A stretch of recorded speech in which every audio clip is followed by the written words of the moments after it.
মার্কেটে দেখলাম যে এক নব্য মুরতাদের আবির্ভাব ঘটছে। যদিও সে অবশ্য মুরতাদ নিজেকে দাবি করে না, কিন্তু সে যেভাবে কথাটা বলে, বিশেষ করে যে আলেম ওলামা বা হুজুর আছে না, তো তাদের কাছে গিয়ে ইসলাম ধর্ম সম্পর্কে নানা রকম প্রশ্ন করে একেবারে আউলে ঝোলে করে ফেলে।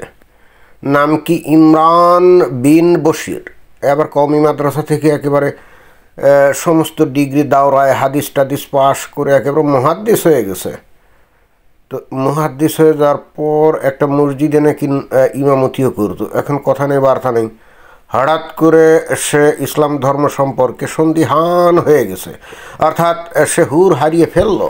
এবং আমি এ ধরনের মূর্খ লোকদের দেখলে আমার খুব আফসোস লাগে, একেবারে জেনে শুনে কীভাবে সে ৭২টা হুর হারাতে পারে, তাই না? তো আমরা ওই এক হুজুরের কাছে সে গিয়ে দেখেন যে কি উল্টাপাল্টা প্রশ্ন করে।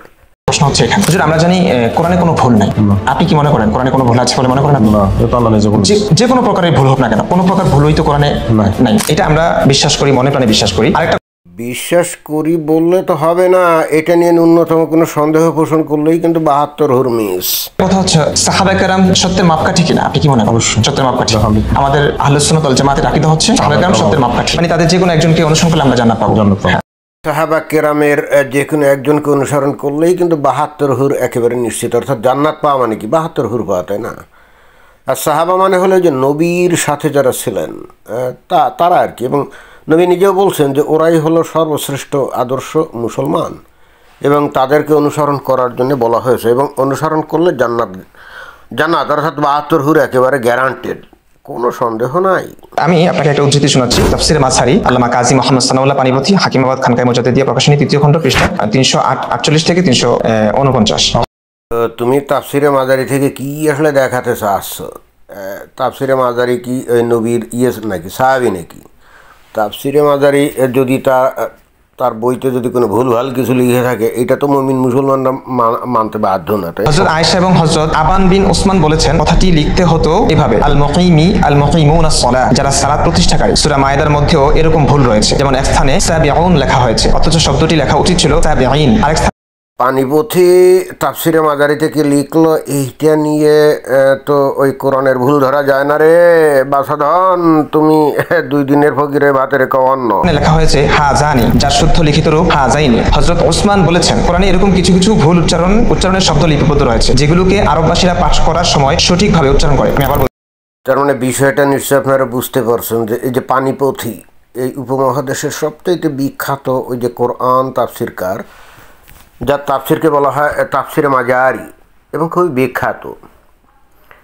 বাংলাদেশের আলেম ওলামার অধিকাংশই কিন্তু এই যে তাফসিরে মাজারিকেই অনুসরণ করে, অন্য কোনো কারো কিছুকে অনুসরণ করে না। এখন সেই মাজারি তাফসিরে মাজারিতে পানিপথী কী লিখছে, ওই যে হযরত ওসমানের রেফারেন্স দিয়ে বলছে যে হযরত ওসমানই নাকি বলছেন যে এই জিনিসটা তো এইভাবে লেখা, এটা তো এইভাবে লেখা আছে, কিন্তু উচ্চারণ করার সময় আরবের লোকজনরা নাকি সঠিকভাবে উচ্চারণ করে, অর্থাৎ যখন লিখছে তখন ভুল লিখছে, কিন্তু উচ্চারণের সময় সঠিক উচ্চারণ করে। বিষয়টা এরকম, মনে করেন যে আপনি কোনো একটা বই লিখে কারো নাম ভুল লিখলেন, মনে করেন যে যার অরিজিনাল নাম হলো সালাম, আপনি যে কোনো কায়দা ওখানে সালেম লিখে ফেলছেন, ক্লিয়ার সালেম লিখে ফেলছেন, কিন্তু লিখে টিকে ফেলার পর আপনি বুঝলেন যে এটা তো ভুল হয়ে গেছে, এবং বই তো ছাপাও হয়ে গেছে, নতুন করে তো আর সংশোধন করে ছাপানোর কোনো কায়দা নেই। তখন আপনি মানুষকে বলে দিলেন, এ ভাই তোমরা এটাকে সালেম পড়বা না, পড়বা সালাম। এই যে ছেলেটা যার নাম ওই যে ইমরান বিন বশির, সে কিন্তু বস্তুত এটাই ওই তাফসিরে মাজারি থেকে দেখাচ্ছে যে একটা শব্দ সেখানে কোরআনে ভুল লেখা হয়েছে, এবং লিখছে কে? এই হযরত ওসমান, কারণ ওসমানই তো কোরআন সংকলন করছিল, তাই না? কিন্তু যখন সংকলন হয়ে গেছে তারপরে বলছে যে এটা তোমরা এইভাবে পড়বা, অর্থাৎ লিখছে ভুল, পড়তে হবে অন্যরকম, সালেমকে পড়তে হবে সালাম। ক্লিয়ার? হযরত ওসমান বলেছেন কোরআনে এরকম কিছু কিছু ভুল উচ্চারণের শব্দ লিপিবদ্ধ রয়েছে, যেগুলোকে আরববাসীরা পাঠ করার সময় সঠিকভাবে উচ্চারণ করে। তাকে প্রশ্ন, খোদ ওসমান নবীর সাহাবী, এবং খালি নবীর সাহাবী না, নবীর কিন্তু 2 কন্যার জামাতাও, অর্থাৎ নবীর 2 কন্যাকে উনি বিয়ে করছিলেন। তো উনি নিজেই স্বীকারোক্তি দিচ্ছেন যে কোরআনে কিছু কিছু শব্দ ভুলভাবে লেখা হয়েছে, কিন্তু পড়ার সময় সঠিকভাবে পড়তে হবে। এই তো এটা কোন ধরনের কথা? তাহলে তো কোরআনে তো ভুল লেখাই আছে নাকি? সেটাই অর্থাৎ এই ইমরান বিন বশির কিন্তু সেই যুক্তিটা তুলে ধরার চেষ্টা করছে যে আমরা যারা মুমিন মুসলমান আমরা নাইলে মেনে টেনে নিলাম, বাট যারা নাকি নাস্তিক এবং ইহুদি নাসারা কাফের মুনাফিক তারা যখন এটা পড়বে তারা তো বলবে যে মুসলমানরা দাবি করে কোরআনে নাকি ভুল নাই, কিন্তু কোরআনে তো ভুল লেখা আছে। করা হয়েছিল, আপনি শব্দগুলোকে শুদ্ধরূপে লেখার ব্যবস্থা করেনি কেন? উত্তরে হযরত ওসমান বলেছিলেন এভাবেই থাকতে দাও, এর মাধ্যমে হালালকে হারাম এবং হারামকে হালাল করা হয়নি।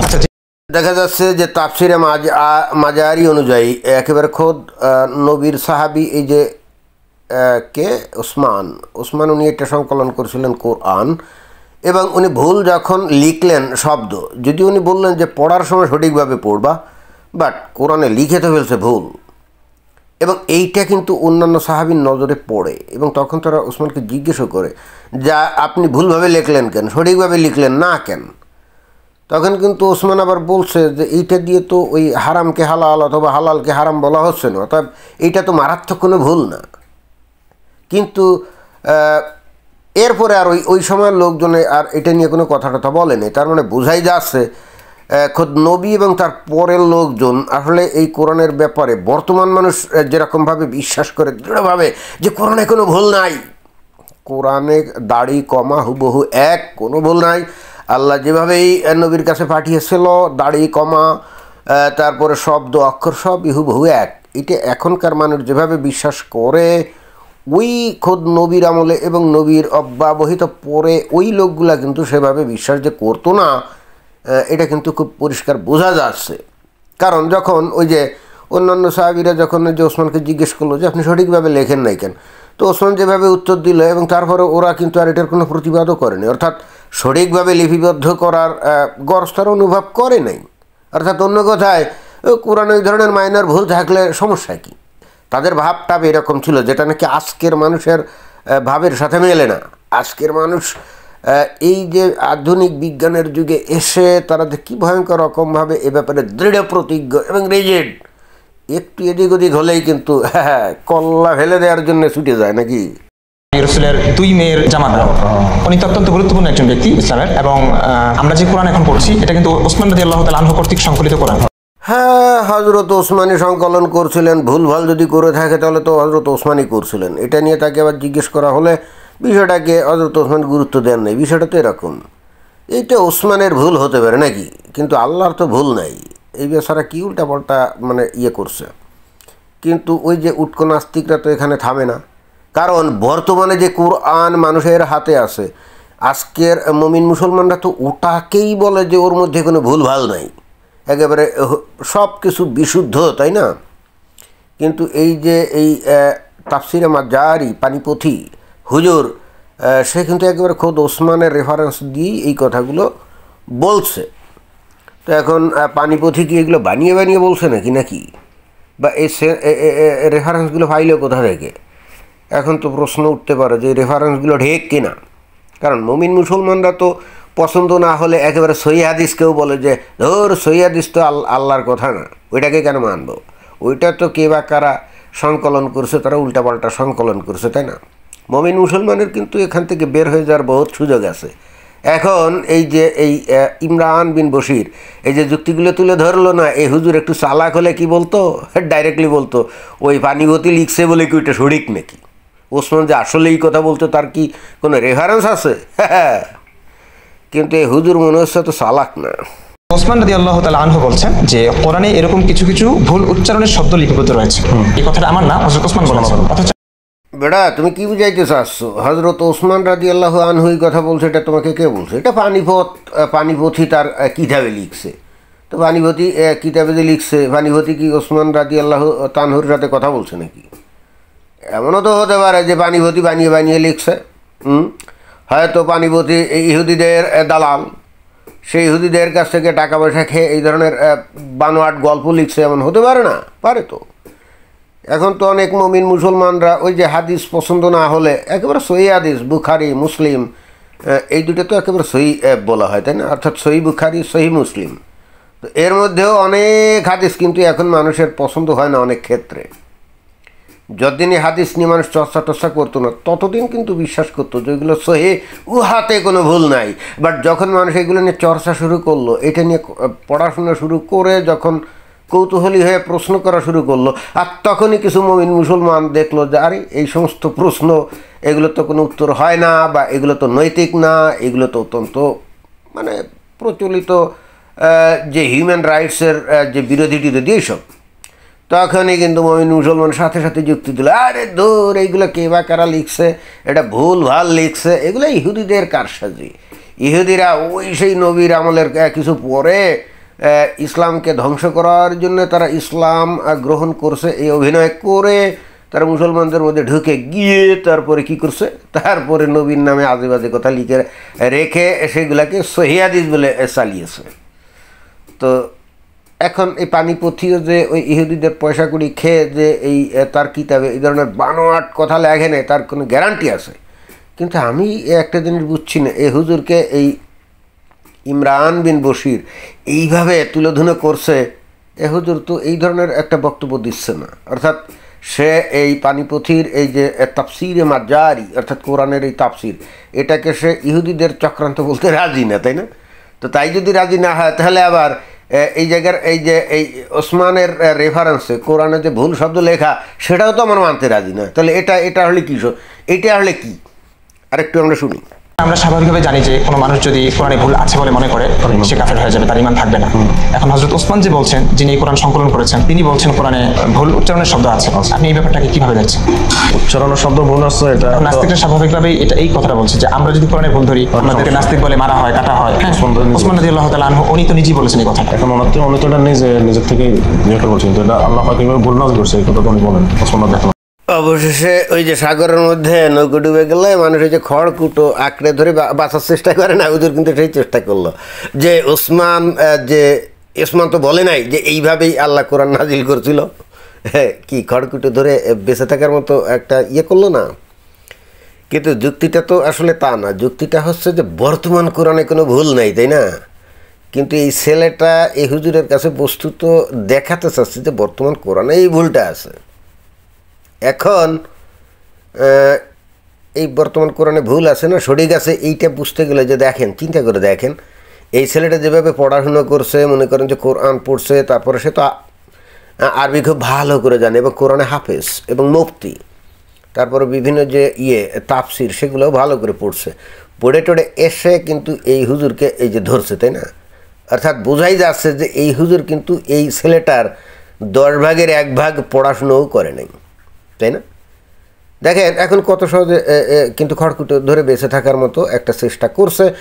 যে ওসমান তো বলে নাই যে এভাবেই কোরআন নাজিল হয়েছিল, কিন্তু জিজ্ঞেস তো সেটা করা হচ্ছে না, জিজ্ঞেস করা হচ্ছে যে বর্তমান কোরআনে যে ভুল আছে সেইটা, তাই না? তো যাই হোক, দেখি তারপরে এই হুজুর কি বলে। এই তো ভুল উচ্চারণের শব্দ আছে বলতে কি কোরআনে তো ভুল আছে, কোরআনের কথাই তো বলেছেন। আপনি কি ওসমান রাদিয়াল্লাহু তাআলা আনহুকে কাফের বলবেন? এটা তো সম্ভব না। অথচ নাস্তিকের কথাটা বলে তাদেরকে তো মারা, ওদের আপত্তিটা হচ্ছে এখানে।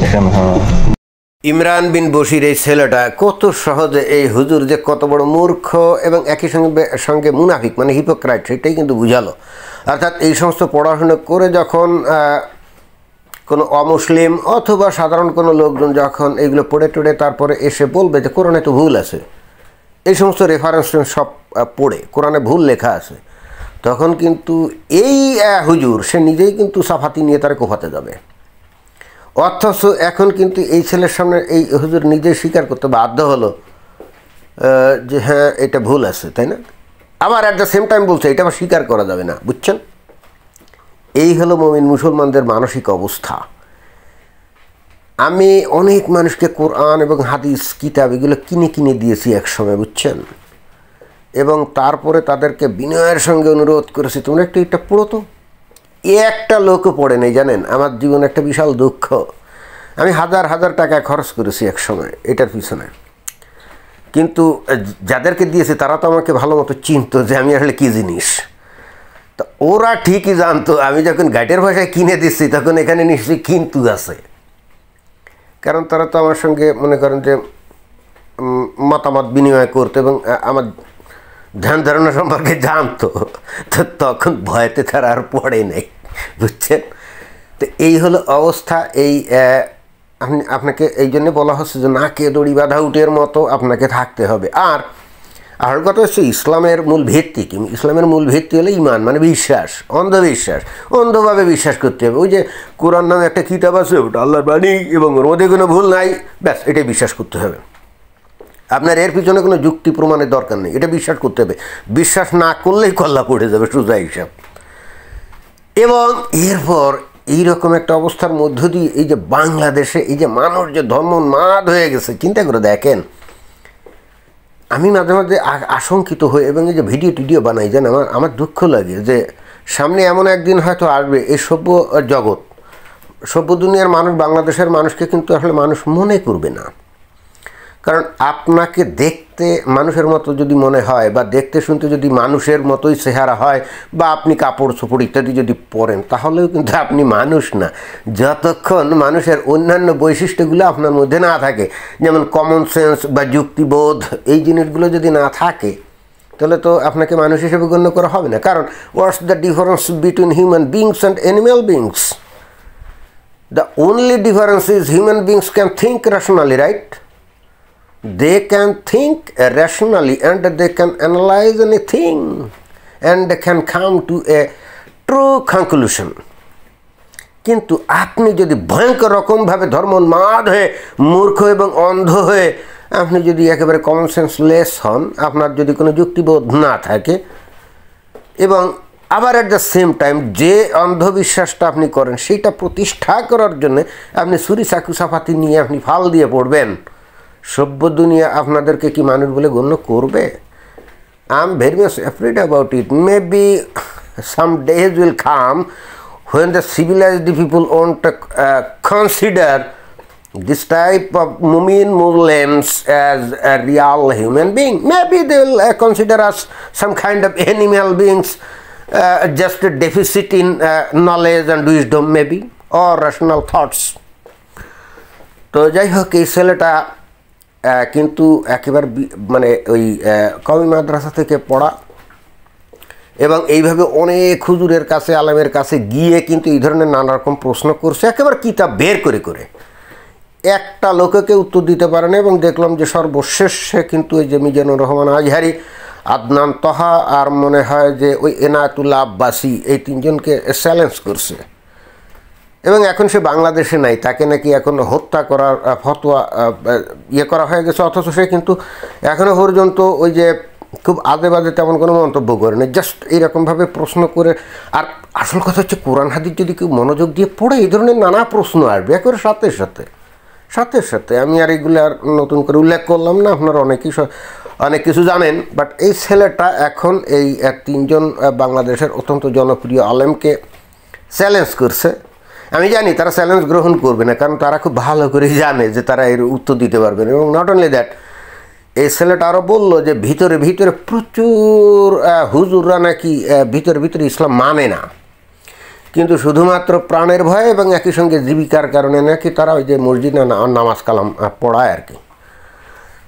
তো ওই যে হীরক রাজার দেশে একটা মুভি ছোটোকালে দেখছিলাম, সত্যজিৎ রায়ের আর কি, সত্যজিৎ রায় বলছি, দূর ওই হ্যাঁ সত্যজিৎ রায়। তো তার মুভিতে কি ওই হীরক রাজা কি বলছে, জানার কোনো শেষ নাই, জানার শেষটা বৃথা, তাই মুমিন মুসলমানরা। আর যাই হোক, এই সত্যজিৎ রায় নামক এই একটা কি, তাকে কি বলা যাবে, হিন্দু বা পৌত্তলিক না, তার এই মূল মন্ত্র গ্রহণ করছে। ধন্যবাদ।